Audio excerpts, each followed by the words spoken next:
Two twins stood on a cracked sidewalk in Los Angeles, silently offering their only toy for $20. No begging, no signs of panic, just a quiet urgency no one noticed until Cristiano Ronaldo did. Something he couldn't explain drew him in. He stopped. But what he'd uncovered just beyond that sidewalk was far more than a sale. It was a hidden cry for help, and a truth no one was prepared to face.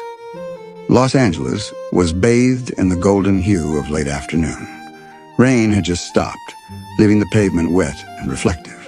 Outside a high-end toy store, two boys stood still, twins about 10 years old, skinny, quiet, with worn backpacks. One stared at a red toy car between them. The other scanned the street. The car was old plastic, but carefully cleaned. Its wheels were taped, plastic faded. On the hood, taped in place, a piece of cardboard with uneven black marker letters. $20 for sale. Neither of them said a word. One gripped his backpack tightly, chin lowered. The other stood firm, shoulders squared, alert.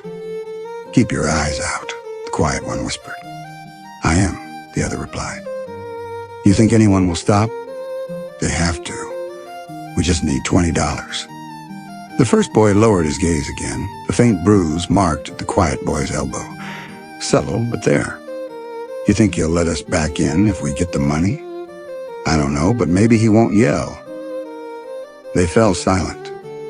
New toys glittered in the store window, but their little red car, named Turbo, was from another world. "Remember when we got him?" the quieter twin asked softly. "Christmas. Mom stayed up all night building the track. We broke the wheel. She fixed it with kitchen tape," the other recalled with a short laugh. "And now we're here." Minutes passed. People walked by, glancing but never stopping. "Maybe we should have written $10, the serious boy suggested. $10 doesn't cover it," the other said, adjusting Turbo. "He's worth $20. Mom always said value what you care for." They remained silent. The older boy's eyes drifted across the street to a crumbling apartment building. His jaw clenched. "Is he up there?" "Don't know. Don't let him see us here. Don't look." Across the street, Cristiano Ronaldo stepped out of a cafe, coffee in hand. He wasn't in a rush until something pulled his eyes across the street. Two boys, a toy car, a cardboard sign. He stopped. There was stillness in their posture. But it wasn't peace. It was restraint. This wasn't just a sale. It was a quiet scream.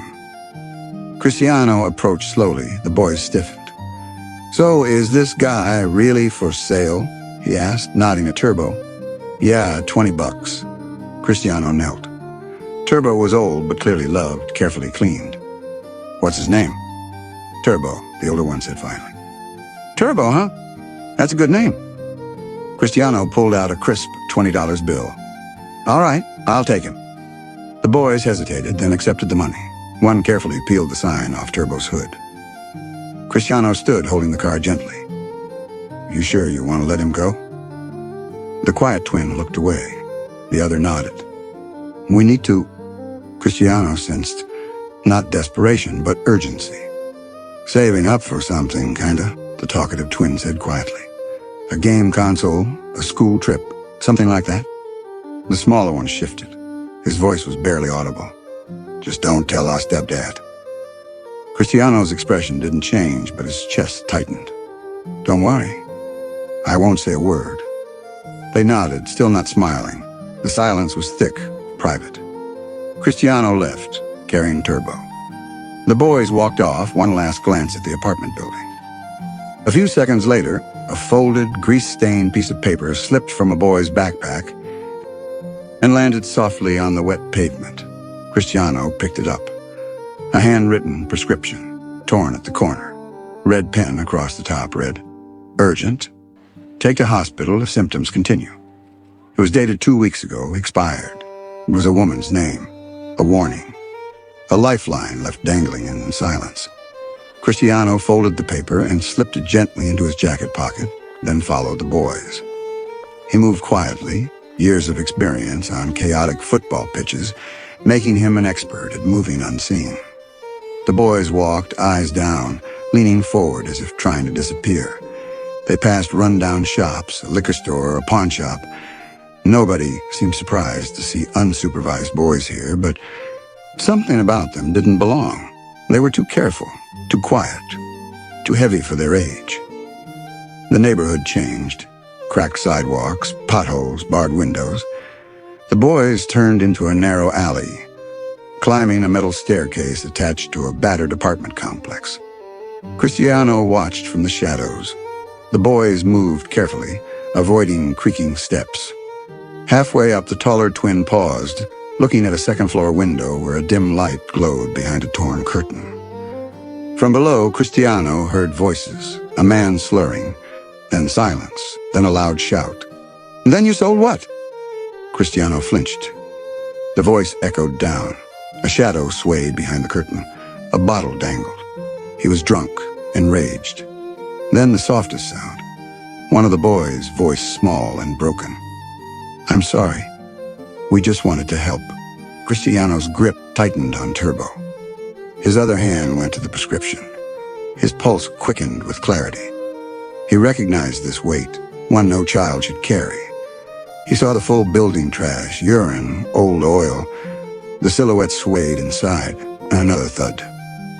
"When kids lie to protect someone else, that's when you know the danger's real," his sister once told him. These boys had lied, not for themselves, but to protect someone sick, broken. He looked back at the street. No one else was coming. No one else heard. It was just him.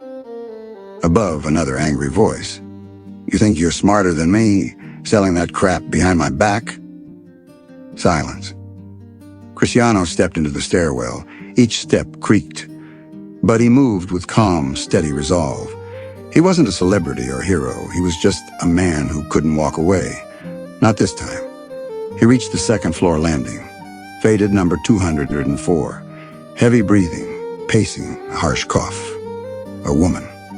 He closed his hand into a fist, raised it, and knocked behind door 204. The air turned cold. Cristiano waited, knowing what came next might change everything. The door opened a crack. It was the quieter twin, face pale, bruised darker. He stared. Cristiano didn't push. "Hey, it's me from the toy store." The boy slowly unlatched the chain and opened the door. The apartment smelled of damp laundry, alcohol, something metallic, the scent of sadness. It was dim, a flickering yellow bulb in the kitchen. In the living room, curled on a worn mattress, lay a woman, mid-30s, pale, dry lips, cold soup untouched. A trembling hand held a half-filled water cup. She looked up. "Who?" "This is the man who bought Turbo," the boy answered. Her eyes softened. "I told him not to bother anyone." Cristiano knelt. "They didn't bother me. They impressed me." She coughed, a tearing sound. Pill bottles on the nightstand, one empty. The room told a story. Her fingers curled around the edge of the mattress. Then she nodded. Once from the kitchen, a bottle shattered. The man shouted again. But Cristiano was already dialing. He wouldn't leave them here another night. Cristiano's car sped through the night. In the back, the twins held their mother's hands. Her breathing was shallow. Cristiano drove in silence. Only the GPS spoke, counting blocks to the ER. At the hospital, Cristiano helped lift the woman gently into a wheelchair. The boys clung to her. A nurse rushed them inside. Minutes later, the boys sat on a hard bench, Cristiano beside them. "Will she be okay?" the younger twin whispered. "The doctors are doing everything they can. You got her here just in time." The older one stared at the floor. She got sick a while ago, coughing, and stopped eating. "Why didn't you ask for help sooner?" "Because the younger one's voice cracked. If we told anyone, they'd take us away from her." Cristiano looked at them. "What do you think would have happened if you hadn't done anything?" Silence was their answer. A doctor appeared. "She's stable for now, but her lungs are inflamed. Advanced pneumonia, likely untreated for weeks, severely anemic. She can't go back to that apartment." Cristiano nodded. "She won't go back." Later, with hot chocolate, the older twin finally spoke freely. We sold the car because our stepdad spent everything on beer. He drinks every night, yells, throws stuff. Sometimes he forgets we're even there. I lost my mom young, too, Cristiano said softly. My dad was never really there. I know what it's like to grow up fast. That's why I'm still here. We didn't think anyone would help us. Everyone just walks past. Not everyone, Cristiano affirmed, and certainly not him. A nurse called. She's asking for her boys. As they stood, Cristiano looked down at them and whispered, "Let's go remind her she's not alone anymore." 3 days later, the air smelled different. Fresh paint, warm linens, sunlight. Cristiano watched the twins run through the garden paths of an emergency shelter, laughing for the first time. Their mother sat upright in bed, weak but breathing better. Color returned to her cheeks. The shelter was simple, but safe. "We've had cases like this," the program director told Cristiano, "but rarely with someone like you stepping in." Cristiano gently shook his head. "I just saw 2 kids selling a toy car. The rest just followed. Sometimes that's all it takes," she smiled. That afternoon, Cristiano brought them a gift. Turbo polished, wheels repaired. The boys froze. "You kept him?" one asked softly. "Oh, I told you I'd take care of him, didn't I?" He placed Turbo on the grass. The twins crouched, touching it like gold. "I never forget the things that matter. One day we'll give him to another kid, like you gave him back to us," the older twin said. Cristiano smiled. A promise planted. That night, the twins sat on their new beds. "Do you think this will last?" the younger whispered. "I don't know," the older said, "but I think he means it. I think he really wants to help." Cristiano overheard. He didn't interrupt, just sat in the quiet, letting the moment breathe. The next morning, his phone rang. "Mr. Ronaldo speaking. This is Carla from the outreach team. You asked us to look into the family's case file." "Yes. Did you find anything?" A pause. "Then you might want to sit down.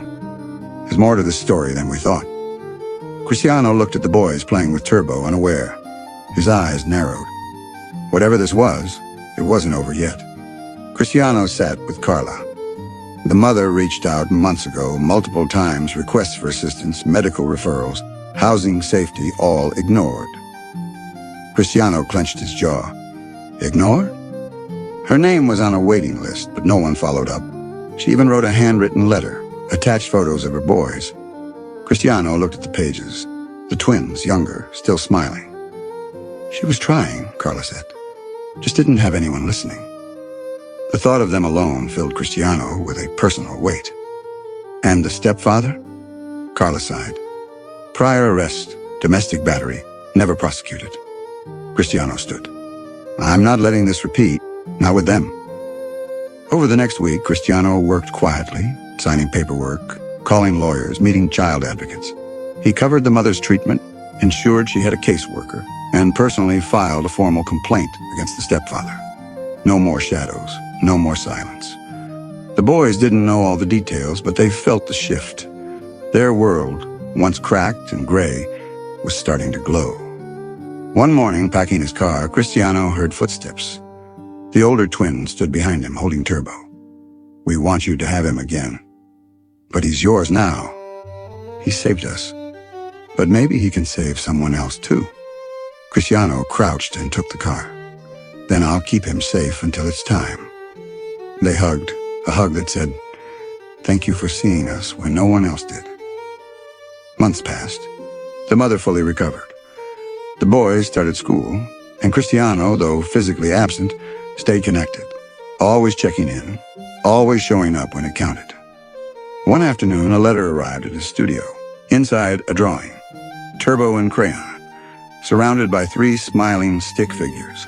On the back, a message written in crooked handwriting. "Now we sleep in real beds." Mom laughs again. "We're okay. You made us believe in good people again. Thank you for stopping that day." Cristiano placed the letter beside Turbo, now resting on a shelf. He sat in silence. Sometimes the smallest things carry the most weight. A folded piece of paper, a toy car, a decision to cross the street. As he scribbled in his journal that night, he wrote, "Sometimes the only thing standing between a broken family and a second chance is a stranger who chooses not to look away."